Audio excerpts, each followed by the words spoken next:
आज तारीख है 15 अगस्त 2026 दिन शनिवार। नमस्कार, मैं हूं शिल्पी और स्वागत है आपका हमारे चैनल यूपी न्यूज लाइव में। सबसे पहले तो यूपी न्यूज लाइव के सभी दर्शकों को स्वतंत्रता दिवस की हार्दिक शुभकामनाएं। खबरों में आगे बढ़ते हुए हम सबसे पहले नजर डालेंगे आज की हेडलाइंस पर, फिर जानेंगे खबरों को विस्तार से। हापुड़ में मस्जिद से यूपी एटीएस ने 2 संदिग्धों को पकड़ा। पूछताछ में जुटी एजेंसी, गतिविधियों को लेकर जाँच तेज। लखनऊ में सरकारी जमीन से चर्च हटाने का अल्टीमेटम, 1 सप्ताह में कार्रवाई के निर्देश, प्रशासन ने जारी किया नोटिस। हाथरस में केवाईसी अपडेट के नाम पर साइबर ठगी, जालसाजों ने लोगों को बनाया निशाना, पुलिस ने शुरू की जांच। आटे में पत्थर का पाउडर मिलाकर 3 राज्यों में सप्लाई का आरोप, आगरा की आटा मिल पर खाद्य विभाग का छापा। यूपी में फिर तेज हुआ मानसून, 28 जिलों में भारी बारिश की चेतावनी, आज कई इलाकों में बदलेगा मौसम। चलिए खबरों को जानते हैं विस्तार से। हापुड़ में मस्जिद में यूपी एटीएस ने 2 संदिग्धों को पकड़ा। पूछताछ में जुटी एजेंसी, गतिविधियों को लेकर जाँच तेज। उत्तर प्रदेश के हापुड़ में यूपी एटीएस ने एक मस्जिद से 2 संदिग्धों को हिरासत में लिया है। दोनों को लेकर सुरक्षा एजेंसियों की जाँच चल रही है और उनसे पूछताछ की जा रही है। मामले की संवेदनशीलता को देखते हुए एजेंसियां ये पता लगाने में जुटी हैं कि संदिग्धों की गतिविधियां क्या थी और उनका किसी संदिग्ध नेटवर्क से कोई संबंध है या नहीं। एटीएस की कार्रवाई के बाद स्थानीय स्तर पर भी हलचल बढ़ गई है। अधिकारियों की ओर से मामले में सामने आने वाली जानकारी के आधार पर आगे की कार्रवाई की जा रही है। फिलहाल एजेंसी दोनों संदिग्धों से पूछताछ कर उनके संपर्कों, गतिविधियों और अन्य पहलुओं की जानकारी जुटा रही है। इस मामले में किसी निष्कर्ष पर पहुंचने से पहले जाँच पूरी होना जरूरी है। लखनऊ में सरकारी जमीन से चर्च हटाने का अल्टीमेटम, 1 सप्ताह में कार्रवाई के निर्देश, प्रशासन ने जारी किया नोटिस। लखनऊ में सरकारी जमीन पर बने चर्च को लेकर प्रशासन ने सख्त रुख अपनाया है। संबंधित पक्ष को सरकारी जमीन से चर्च हटाने के लिए 1 सप्ताह का अल्टीमेटम दिया गया है। प्रशासन की ओर से जारी निर्देश के बाद अब इस मामले में कार्रवाई की तैयारी तेज हो गई है। जानकारी के मुताबिक जमीन के इस्तेमाल को लेकर प्रशासन की ओर से आपत्ति जताई गई है। वहीं अधिकारियों ने संबंधित लोगों को निर्धारित समय के भीतर कथित अतिक्रमण हटाने के निर्देश दिए हैं। समय सीमा के भीतर कार्रवाई नहीं होने पर प्रशासन आगे की कानूनी कार्रवाई कर सकता है। अब देखना ये होगा कि तय 1 सप्ताह की समय सीमा के भीतर चर्च को लेकर क्या कार्रवाई होती है और प्रशासन का अगला कदम क्या होता है। देश के सबसे अमीर कारोबारी परिवारों में यूपी का दबदबा, प्रदेश से जुड़े 7 परिवारों का नाम शामिल। उत्तर प्रदेश के लिए आर्थिक क्षेत्र से बड़ी खबर सामने आई है। देश के सबसे अमीर कारोबारी परिवारों की सूची में उत्तर प्रदेश से जुड़े 7 परिवारों का नाम शामिल बताया गया है। यह आंकड़ा प्रदेश में सबसे बड़े कारोबारी समूहों और उद्योगों की मजबूत मौजूदगी को दर्शाता है। इन कारोबारी परिवारों ने अलग अलग क्षेत्रों में लंबे समय में अपना कारोबार खड़ा किया और उसका विस्तार देश विदेश तक किया। उद्योग, व्यापार और निवेश के क्षेत्र में इन परिवारों की गतिविधियों का आर्थिक प्रभाव भी देखने को मिलता है। उत्तर प्रदेश की अर्थव्यवस्था में लगातार विस्तार हो रहा है और राज्य में निवेश को बढ़ावा देने के लिए सरकार की ओर से भी कई स्तर पर प्रयास किए जा रहे हैं। ऐसे में बड़े कारोबारी परिवारों की मौजूदगी प्रदेश की आर्थिक क्षमता को सामने रखती है। यूपी के 12 पुलिस अधिकारियों को राष्ट्रपति वीरता पदक, 81 अन्य पुलिस कर्मियों को पुलिस पदक से किया जाएगा सम्मानित। उत्तर प्रदेश पुलिस के लिए गर्व की बड़ी खबर सामने आई है। स्वतंत्रता दिवस के अवसर पर प्रदेश के 12 पुलिस अधिकारियों और कर्मचारियों को राष्ट्रपति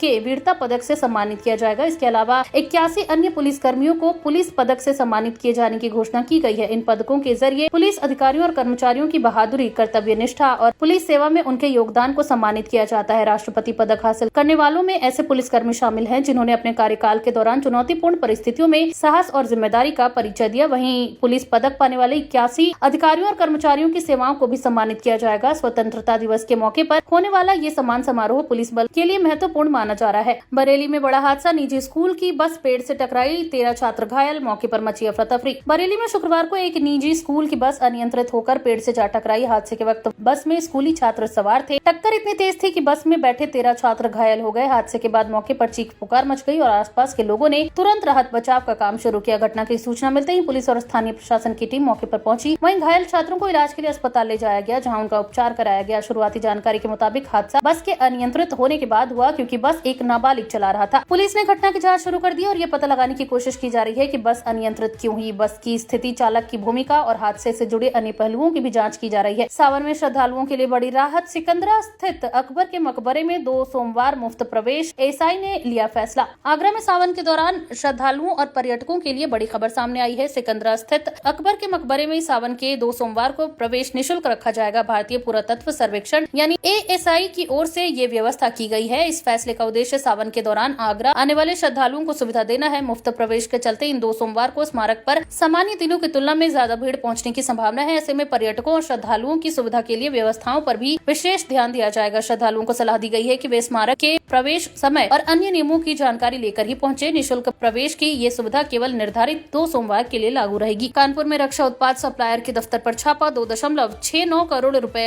नकद बरामद, कारोबारी के 53 लाख भी जमा। कानपुर में रक्षा उत्पादों की आपूर्ति से जुड़े एक बड़े कारोबारी के कार्यालय पर जांच के दौरान बड़ी मात्रा में नकदी मिलने से हड़कंप मच गया। कार्रवाई के दौरान 2,69 लाख रुपए नकद बरामद किए गए हैं। इसके अलावा कारोबारी की ओर से 53 लाख रुपए जमा किए जाने की जानकारी भी सामने आई है। मामला रक्षा उत्पादों की आपूर्ति से जुड़े कारोबारी से संबंधित बताया जा रहा है। जांच एजेंसियां अब बरामद रकम के स्रोत और उससे जुड़े वित्तीय लेन देन की जानकारी जुटा रही है। इतनी बड़ी मात्रा में नकदी मिलने के बाद अधिकारियों की नजर कारोबारी के खातों और दूसरे वित्तीय रिकॉर्ड पर भी है। जांच में ये पता लगाने की कोशिश की जा रही है कि बरामद रकम किस कारोबार से जुड़ी थी और इसका इस्तेमाल किस उद्देश्य के लिए किया जाना था। संबंधित दस्तावेजों और लेन देन की भी जांच की जा रही है। हाथरस में केवाईसी अपडेट के नाम पर साइबर ठगी, जालसाजों ने लोगों को बनाया निशाना, पुलिस ने शुरू की जांच। हाथरस में केवाईसी अपडेट कराने के नाम पर साइबर ठगी का मामला सामने आया है। जालसाजों ने लोगों को फोन या अन्य माध्यमों से संपर्क करके केवाईसी से जुड़ी जानकारी अपडेट करने का झांसा दिया और इसी बहाने उनके साथ धोखाधड़ी की। आरोप है कि ठगों ने लोगों को डराया कि अगर समय पर केवाईसी पूरी नहीं की गई तो उनका बैंक खाता या संबंधित सेवा बंद हो सकती है। इसके बाद उनसे निजी और बैंकिंग जानकारी हासिल करने की कोशिश की गई। साइबर ठगी के ऐसे मामलों में जालसाज अक्सर पीड़ितों से ओटीपी, बैंक विवरण या मोबाइल पर भेजे गए लिंक के जरिए जानकारी हासिल कर लेते हैं। मामले की जानकारी सामने आने के बाद पुलिस ने जांच शुरू कर दी है। लोगों से अपील की गई है कि केवाईसी अपडेट के नाम पर किसी अनजान व्यक्ति को बैंक संबंधी जानकारी, ओटीपी या पासवर्ड न दें। वहीं अगर कोई संदिग्ध संदेश या फोन आए तो बिना जांच किए किसी भी लिंक पर क्लिक न करें और संबंधित बैंक या संस्था के आधिकारिक माध्यम से ही जानकारी की पुष्टि करें। आटे में पत्थर का पाउडर मिलाकर 3 राज्यों में सप्लाई का आरोप। आगरा की आटा मिल पर खाद्य विभाग का छापा। आगरा में मिलावटी आटे की सप्लाई को लेकर खाद्य विभाग ने बड़ी कार्रवाई की है। आरोप है कि एक आटा मिल में आटे में पत्थर का पाउडर मिलाकर उसे तैयार किया जा रहा था और इसकी सप्लाई 3 राज्यों में की जा रही थी। सूचना के बाद खाद्य विभाग की टीम ने मिल पर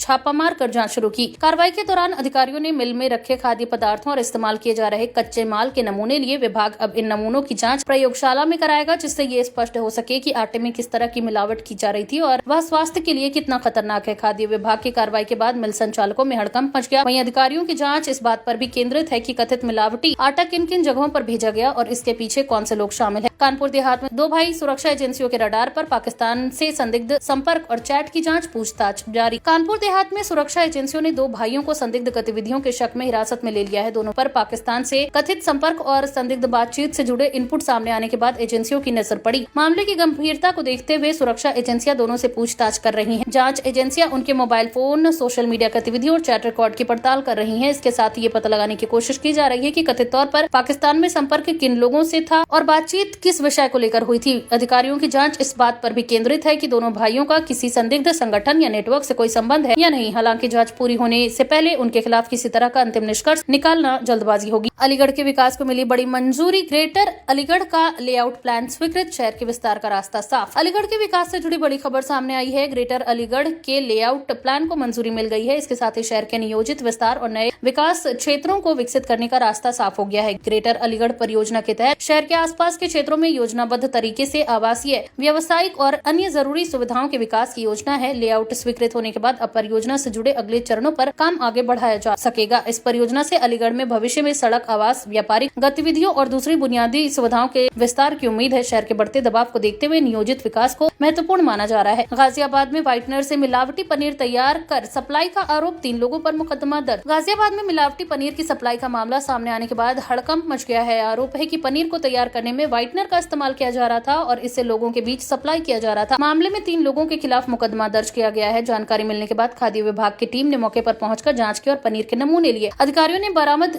सामग्री की भी जांच शुरू कर दी है। वहीं नमूनों को प्रयोगशाला में भेजा जाएगा ताकि पनीर में इस्तेमाल किए गए पदार्थों की वास्तविकता सामने आ सके। खाद्य विभाग अब ये पता लगाने में जुटा है कि कथित मिलावटी पनीर कहां-कहां सप्लाई किया जा रहा था और इस कारोबार में और कौन से लोग शामिल हैं। मुरादाबाद में दिल्ली हाईवे पर भारी वाहनों की आवाजाही बंद, सोमवार तक रहेगा डायवर्जन। कांवड़ यात्रा को देखते हुए लिया गया फैसला। मुरादाबाद में दिल्ली हाईवे पर भारी वाहनों की आवाजाही पर रोक लगा दी गई है। कांवड़ यात्रा और बढ़ती भीड़ को देखते हुए प्रशासन ने यातायात व्यवस्था में बदलाव किया है। ये डायवर्जन सोमवार तक लागू रहने की जानकारी दी गई है। वहीं प्रशासन के फैसले के बाद दिल्ली की ओर आने और जाने वाले भारी वाहनों को निर्धारित वैकल्पिक मार्गों भेजा जाएगा। इसका उद्देश्य कांवड़ियों की सुरक्षित आवाजाही सुनिश्चित करना और प्रमुख मार्ग पर यातायात का दबाव कम करना है। भारी वाहनों के लिए रास्ता बदले जाने के कारण दूसरे मार्गों पर भी वाहनों का दबाव बढ़ सकता है। ऐसे में वाहन चालकों को यात्रा से पहले प्रशासन की ओर से जारी यातायात निर्देशों और वैकल्पिक मार्गों की जानकारी लेने की सलाह दी गई है। प्रशासन ने लोगों से अपील की है कि डायवर्जन के दौरान दौरान निर्धारित मार्गों का इस्तेमाल करें और पुलिस कर्मियों के निर्देशों का पालन करें। सोमवार के बाद यातायात व्यवस्था की स्थिति के अनुसार आगे का फैसला लिया जाएगा। यूपी में फिर तेज हुआ मानसून, 28 जिलों में भारी बारिश की चेतावनी। आज कई जिलों में बदलेगा मौसम। उत्तर प्रदेश में मानसून एक बार फिर रफ्तार पकड़ रहा है। मौसम विभाग ने शनिवार को प्रदेश के 28 जिलों में भारी बारिश की चेतावनी जारी की है। वहीं कई इलाकों में गरज चमक के साथ बारिश होने और तेज हवाएं चलने की संभावना जताई गई है। मानसून की सक्रियता बढ़ने से प्रदेश के कई हिस्सों में मौसम का मिजाज बदल सकता है। लगातार बारिश वाले इलाकों में निचले क्षेत्रों में जलभराव और सड़कों पर यातायात प्रभावित होने की समस्या सामने आ सकती है। किसानों के लिए बारिश राहत देने वाली हो सकती है, लेकिन अत्यधिक बारिश से कुछ इलाकों में फसलों को नुकसान पहुंचने की आशंका भी बनी रहती है। मौसम विभाग ने लोगों को गरज चमक के दौरान खुले स्थानों पर जाने से बचने की सलाह दी है। खासतौर पर बिजली गिरने की आशंका वाले क्षेत्रों में सावधानी बरतने की जरूरत है। प्रदेश में अगले कुछ दिनों तक मानसून की गतिविधियां जारी रहने की संभावना है। ऐसे में लोगों को स्थानीय मौसम चेतावनियों पर नजर रखने और जरूरत के मुताबिक अपनी यात्रा की योजना बनाने की सलाह दी गई है। तो ये थी आज की तमाम ताजा अपडेट्स। ऐसी और खबरों को जानने के लिए बने रहिए हमारे चैनल यूपी न्यूज लाइव के साथ। धन्यवाद।